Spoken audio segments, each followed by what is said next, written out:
So yun po mga kababayan, mga kalangga, welcome back ulit sa ating munting channel, no? Ang Alex Librada Vlogs.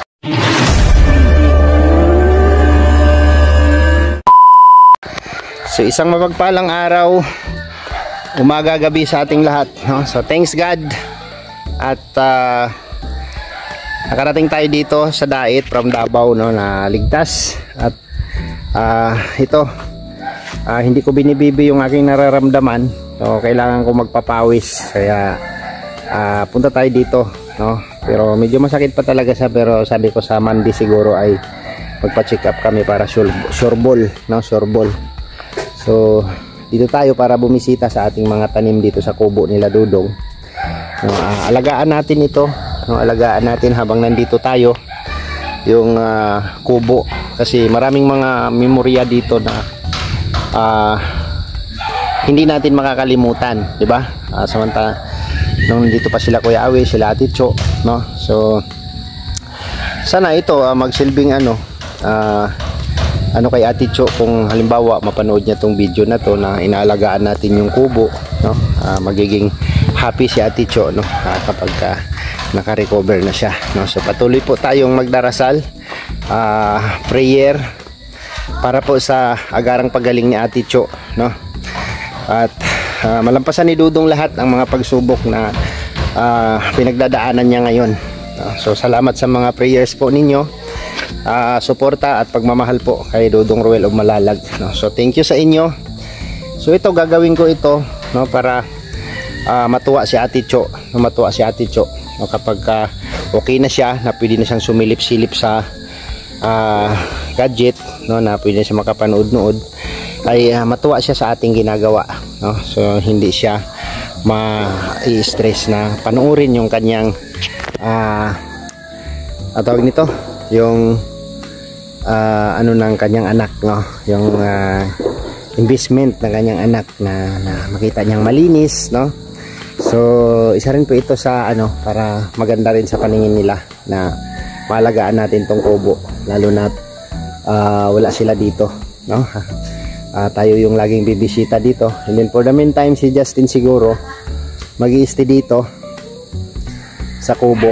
Tapos sabi niya kapag may bisita, may darating sila, saka siya doon matutulog sa kanyang kamag-anak sa San Vicente. Yun ang sabi ni Justin, pero hindi ko alam kung anong plano niya, no? Kung mag-i-stay ba siya dito sa kubo para mabantayan, para lalong mabantayan yung kubo, diba? So mas okay kung dito si Justin mag-stay, no? So tayo naman, halagaan lang natin at ipapakita ko sa inyo yung mga tanim natin. Ng ilang linggo lang ang nakalipas ay ang ganda niya na tingnan, kaso sumasabay yung mga damo, no?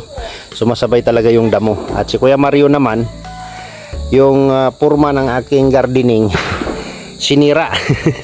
Sinira ni Kuya Mario yung purma ng aking gardening. So dapat itong binungkal niya dito, doon yun sa may tubigan doon, no? Doon dapat yung kangkong, kasi tubig yan dyan, no? Dito niya tinanim.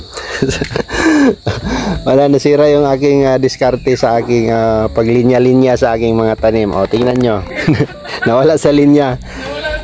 Yung kamote, gagapang kasi yan, no? So i-maintain lang na linis yan, kasi sumasabay yung damo, hindi makapenetrate yung ugat ng kamote, no? Kailangan kasi makaugat yan sa dyan, no? So ayan na siya, gumagapang na yung ating kamote, o diba? Sabi nila kapag ganito daw, bawal siyang talbusan, no? Kapag ang kamote ay pinapalaman natin, bawal siyang talbusan hanggat hindi pa siya gumagapang ng mahaba, no? So ayan na, sumunod na yung mga damo. Ang bilis lang, no? Ang bilis lang. Ayan na yung kamuti natin. So ito sana, yan, isang linyang sitaw dyan papunta doon, isang linyang kamuting kahoy po kasi yan, yan sa gilid lahat, oh. Ayan, kamuting kahoy po yan, oh. Tubo na siya hanggang doon. Si Mario dito nagtanim. Dito nagtanim si Mario ng kangkong. Ang target ko dito ay talong, no? Talong po. So nilagyan ni Mario ng kangkong. Ito, katatanim lang naman niya. pwede natin ilipat yan doon banda. Tapos talong kasi to dito kasi basurahan yan. Maganda po ang talong dito. Yan, basurahan po yan. Yan na yung mga damo, ang bilis tumubo. Tapos yung kamuti natin, ang ganda na. Ang ganda ng tingnan ng ating kamuti. O diba? Kung hindi lang ako injury, tatanggalin ko ito kasi buhangin po yan, no? Yan po yung pinagbistayan nung ginawa yung pader para makagapang yung kamuti dyan papunta doon. And then yung aking ampalaya, ayan na siya, tumubo na, no? Oh, ampalaya, ang ganda. So sa 8 puno tinanim natin na direct, 1, 2, 3, 4, 5 yung tumubo. So 3 yung hindi tumubo, 3. So okay na yan, 5 puno. Ang haba na ng gagapangan yan pag nilagyan na natin ng gapangan yan, no? Tapos yung ating sili na pangsigang, ayan na siya, oh. Kulang na lang ng abuno ini, no? Abunuhan na lang ini. Ayan. So tag-init po ngayon. Yung aking okra, tumubo na rin siya. Ayan na siya, oh, okra. Ang purpose ko dito kung bakit ko dinalawa, kasi kukunin ko yung isa, ilalagay natin doon sa hindi tunubuan. Yun po yung purpose dyan. Yan, oh. Nalunto yung iba. Yung okra natin. O diba? Ganun dapat, no? Plaster. Linya-linya ba, no? Linya-linya. Tapos yung alugbati dito tumubo na rin siya, oh. Oh. Diba? Arrange, dapat arrange para magandang tingnan. Yan, oh, alugbati, oh. Okay, so magdidilig muna tayo bago tayo mag-ayos, no? Ayusin ko yan dyan. Tapos yung sitaw doon, meron din akong ayusin doon. Tapos abunuhan natin para gumanda. Maganda ang ano niya, no? Maganda siyang tingnan. Tapos ito, ang punla kong talong, balak ko siyang ilipat sa ano, sa plastic bottle, no? Para kapag ano ay maano natin, tulad nito, oh. Yan, ganito dapat kalaki bago siya ilipat, no? Yan, talong. Pero ito, pwede na ito. Basta maayos lang yung pagkakalagay, malinis, no? Mabubungkal lang natin. Pwede nang ilipat ito. Try ko mamaya. So kung kaya pa nating magbungkal. Yeah. So kailangan masunod yung damo, matanggal para maano natin yung ano, pagapang natin ng maayos yung kamuti. O di ba? Tapos yung ampalaya, ayusin natin yan. Ayusin ko yung ampalaya, isang linya yan dyan, 5 puno. Alright, magdidilig muna tayo sa ngayon. Guys, magdidilig ulit si Daddy. Kalimutan natin yung abuno. So, kasaling ko yung umaga. Guys, ano to? Joke lang. Hindi nyo yun alam. Adan na ako ito. Daddy, may sinabi ko sa vlog ni Mami. Nang natutulog doon sa classroom namin, pinapakilaman ni Ma'am. Pinapakalaman namin at ni Ma'am. Ano yung natutulog? Yung mga classmates ko, pag natutulog sila, pinapakilaman. At kisa ba, pinapakilaman nung, nung nagtutulog. Sabi ni Ma'am, may nagadan. Holy Lord. Itapon niyo na po yan. Alam mo ang tinapon? Itapon na sa grave. Itapon na po sa grave. Alam mo ang itapon? Itapon sa grave. Itapon mo yun sa Sauderia. Ang Sauderia ay ano? Man, Kasi naulit ako mabalik dun sa classroom. Ibe-bury daw. Buhay. Tapos mga mamaya, gusing na agad si nagtutulog. Sino? Nung nagtutulog, gising na agad. Parang nung nagadan ay nagbuhay. Sinasama ko. Nung nagadan ay nabuhay. Nabuhay dahil pinakilaman. Ako daw. De. Yes, ganyan pa mga ito. Ano kasi? Hirap-hirap ng dispenser.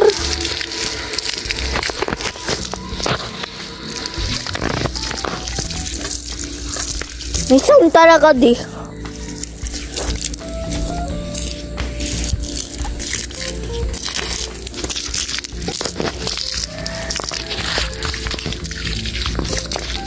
Guys, dati, kilala niyo po si...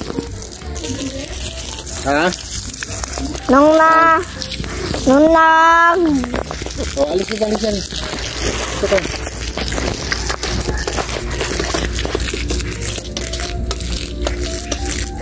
Pero nag-uudo de. Garo-garo. Garo-garo baga.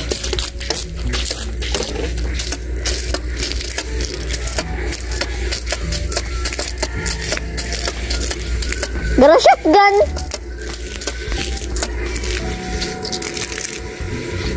Garo shotgun.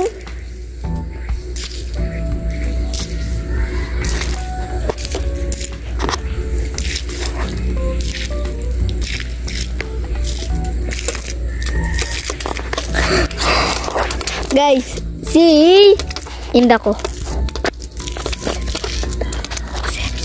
Si Jose Rizal. Di ba si Jose Rizal nung best doctor sa buong mundo?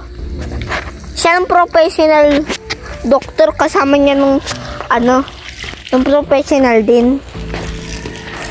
Kahit pag ultrasound, kailangan din niya. Siya nung healer sa buong sugat. De. Dito.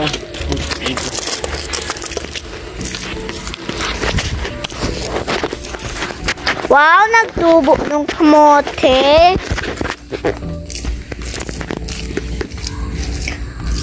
Dati pag nagtanim ka ulit ng bagong tanim, tapos tinanggal mo siya, hindi na ulit yung tutubo. Kaya itatanim nyo na lang ng lupa. Dahil ng lupa nako-connected sa soil. Pag ang soil nilagyan ng tubig, nagiging soil din ng dirt. Hello. Sabi. Ano yun? Palaka! Na-wash away. Natutulog. Oh my God, meron nagising.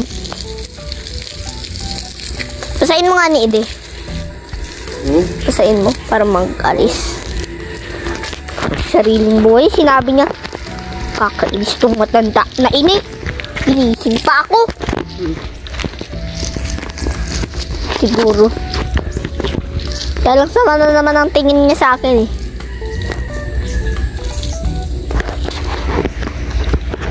Kit nga po eh. Tipat niya. Yan po eh. Si Jesse Robredo. Ay, nung unang nawala. Chuklan.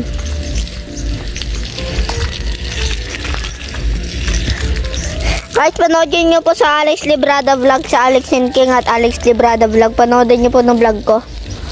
Dahil, sinabi ko ay pag nawala si Daddy, bubugtan ko ng matanda. Sinabi ko yun sa vlog ko, guys. Ha? Oh? Daddy, vlog mo to? Vlog ko yan. Oh. Daddy, 6 minutes na. Sige. Huwag mo pusain.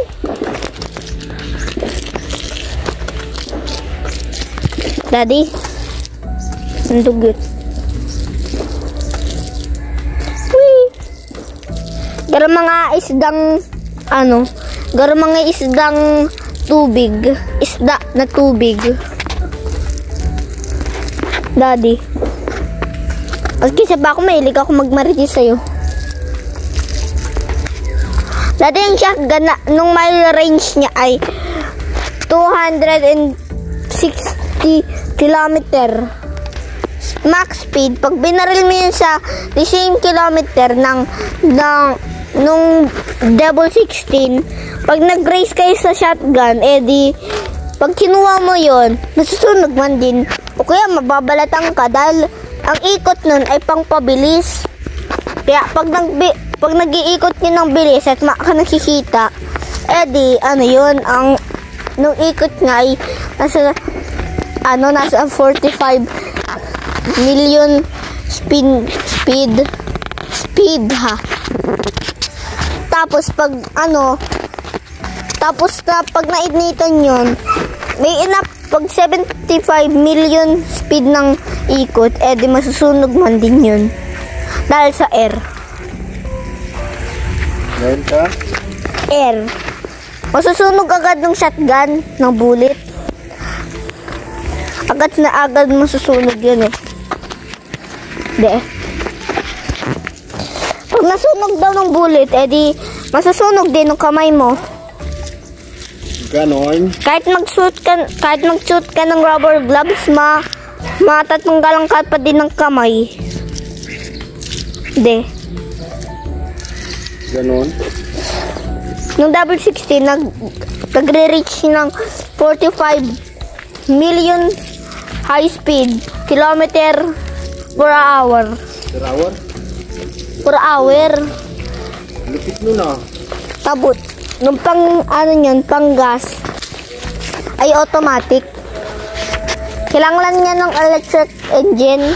Pag nakakuha na daw siya ng electric engine, di tatakbo yun ng mile speed of 400 years bago malobat. Dati 400 years bago malobat? Sheesh!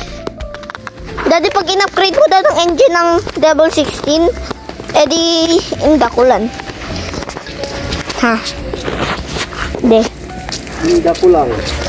Dahil pag in-upgrade mo yun, ay total na ng speed niya ay 400 trillion speed. Bago siya malobat, 400 years. Old man ka pa, hindi pa din yung lobat. Pwede ka pa mag-drive nun. Mas kisa pa di. Pag in-upgrade mo yun ng super electric engine, sheesh! Na siya? Ang bilis-bilis. Parang mapunta ka lang sa supermarket. Magdadrive ka na lang for 1 minute. For 10 seconds. Nasa market ka na. Ang bilis kasi nun. 1.1 trillion. 1.11 trillion. Ambot ko sa emo Nagkikipagmaritis lang ako kay Daddy. Alis ka dyan kasi.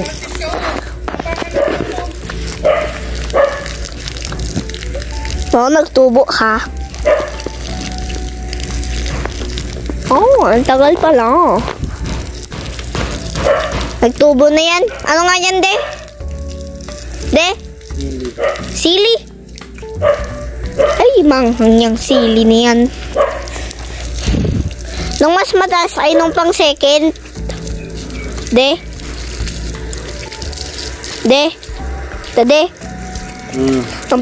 Nung pang second ay nung mahaba. Nung pang second, mahaba siya. Parang 500 cm. Dati pag centimeter daw, parang ruler yun. Or kaya mile stick. Ha? Parang ruler or measuring stick. O kaya measure tape. Alam mo ba ang measure tape? Daddy? Hindi. Dae. Iyo pala, alam ko nun eh. Kay Kuaram. Measure tape. Pag bumakal ka din ng measuring tool, di ano yun, mahaba yun, nakaka-reach ng mansion. Kaya pag nagtagas na yun, di titigil na yun. At nung mile range niya ay 45 kilometer. 45 ha. Pag malaki daw ng binili mo hanggang San Vicente ka pa, dapat itali mo yun sa e-bike. Nasa school ka na ng ate ko, ano ka na, hindi pa din natatapos. Nakatape dun sa nakatape dun ng 8,000 tape para hindi matanggal ng e-bike. De. Laman oh. Huwag mo naman ipa-drown.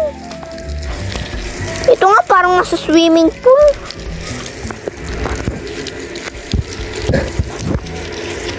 May Joseph Hut to. Nahulog.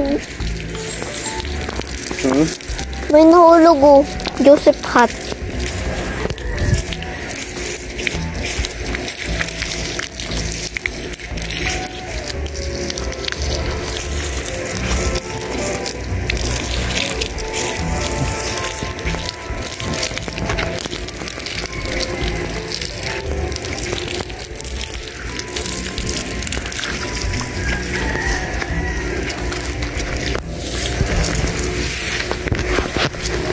Bang didilgan mo.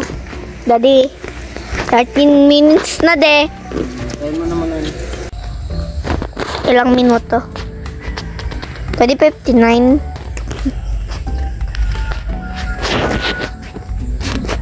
Ano nangyari dyan?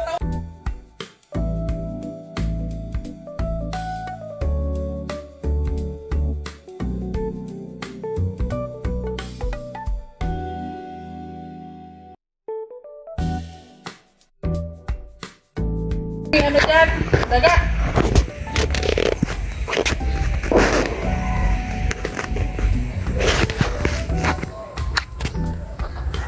Mga ilang minuto ka ano dyan? Saan? Oo. Kausap niyo po dito.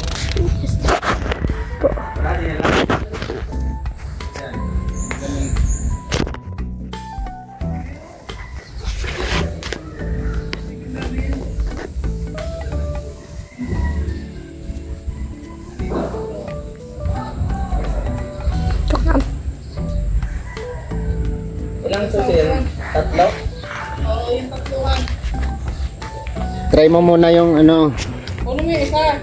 Try mo muna yung kukunin mo diyan sa kandado na nakalako. Doon sa may ano. Pintuan. May pula.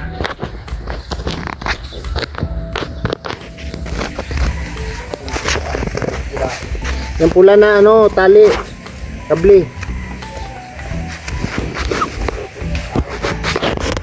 Malambot ba ng lupa? Ha? Malambot? Malambot? Ikutin mo, Brad. Ikutin mo para tanggal mo yan. Ha? Nabukas?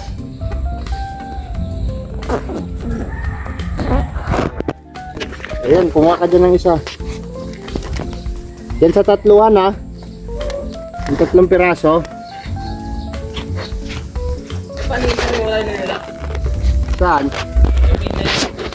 Ang alin? Nasa gilid. Nakalak na yan. At ano yan, nakatali. Tama natin. Ito lang, malaki.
So ayan, nakapagdilig na tayo sa ating mga tanim.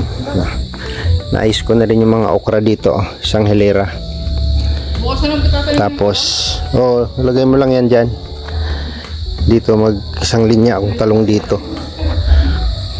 Kaya Mario, tanggalin natin to ha. Kaya Mario, bagong tanim pa lang naman eh. Lipat natin doon sa kabila kasi nasisira yung forma ng garden ko. Tumubo na pati dito. Pinangbubunot lang yata ni Kuya Mario to dito yung tumubo dyan Yung mga tumubo lang na kangkong yan dyan. Nasira yung forma ng ko garden. Ano tawag yun Pamaityo kapag siya pag hindi pamaityo na. Yung yung ang pangit tingnan. Kasi dapat ganitong pahaba lahat, pahaba lahat. Katulad yan, 2 linyang kamuti ko yan, pahaba lahat, pag ganun lahat. Kasi pag ganyan maiksi, parang pangit tingnan, kulang na lang. Ay Kuya Maria, hindi kita inaano pero tanggalin natin yan. Hindi maganda tingnan, baga siya nakabalagbag yung sayo tapos sa akin pa diretso. Tapos ba yung gumawa Talaga pagpasukan ng iba yung project mo hindi na So ayan yung ating kamuti, 2 hilera. Kabilaan po yung gapang yan, dito papunta yan, tapos dito rin papunta yung iba. Kaya 1 hilera lang na talong dyan. Itong kangkong ni Kuya Mario na bagong tanim, tanggalin ko yan. Ito siguro pwede nating iwan to dito naman sa dulo siya. Kasi nakakasira ng ay nakakadistract. Nakakadistract ng forma. Ang ganda-ganda ng mga formahan baga diba? Hilera-hilera. Tapos yan, 1 hilera ang okra, tapos sa dulo sili. Tapos dito kamote, 2 hilera. Tapos dito sitaw, sitaw yan papunta doon sa dulo. Yan hanggang.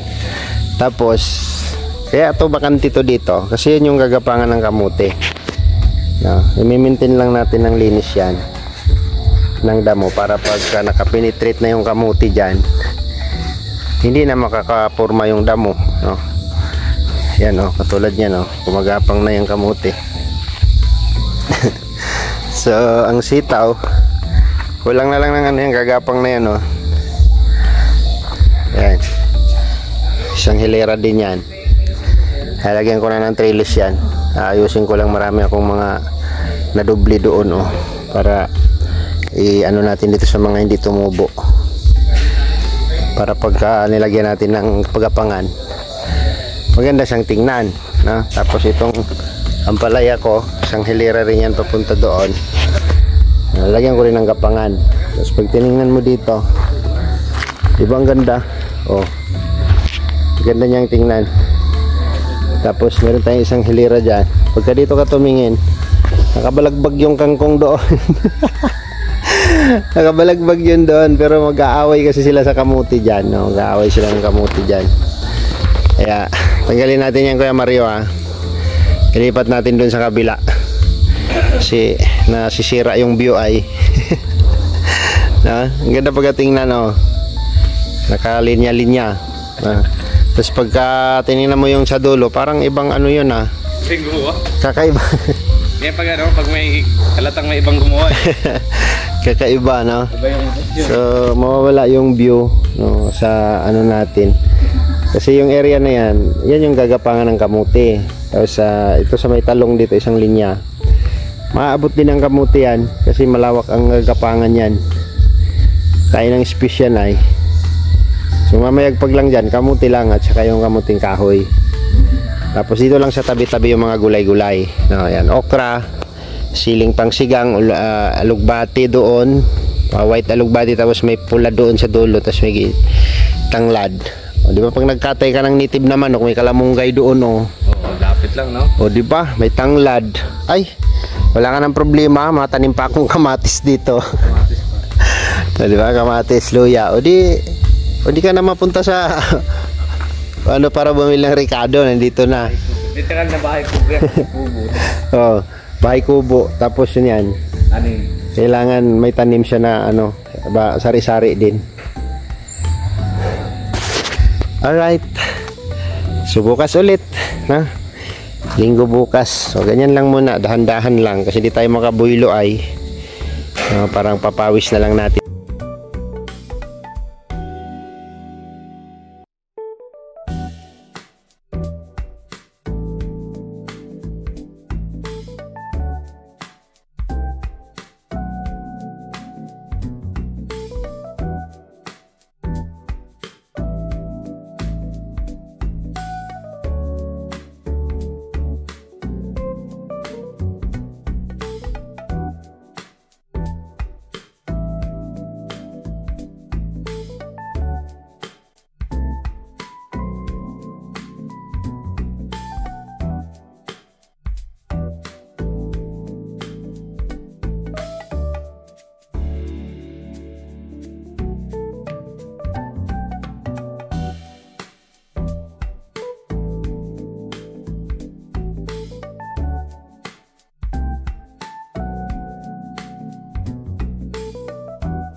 Pinto dito, no? Lang yung parang ano natin, exercise, no? Pawis tuwing hapon, umaga at saka hapon, no? Para ma-arrange natin yung area baga, no? At maganda baga sa tingnan pag na-arrange, no?